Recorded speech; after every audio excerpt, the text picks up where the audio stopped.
Fayang Smith, inamin na ang relasyon nila ni Gerald Anderson.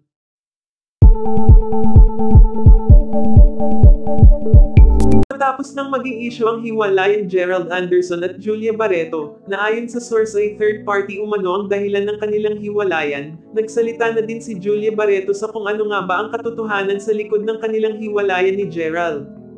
Ayon sa source, madalas na umano ang nagiging pagtatalo ni Julia at Gerald at ayon sa aming Rhea Label source, selos umano ang madalas na punot dulo ng kanilang alitan.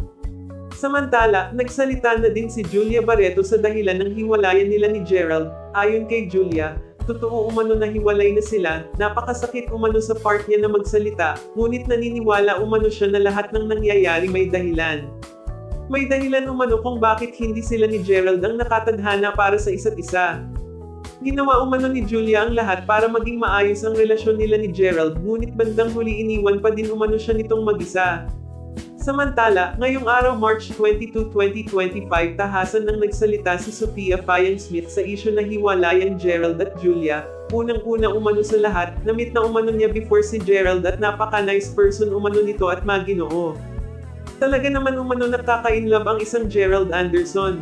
Hindi man umano aminin ni Fayang ang totoo base na din sa mga salita nito, kitang-kita umano ang paghanga nito kay Gerald.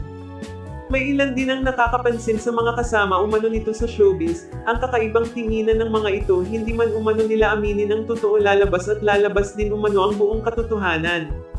May ilang netizens naman ang nagsasabing baka love team lamang umano talaga sina JM Ibarra na nakasama ni Fayang sa Pinoy Big Brother, na ayon sa source ay ito umano ang karelasyon ni Fayang ngayon.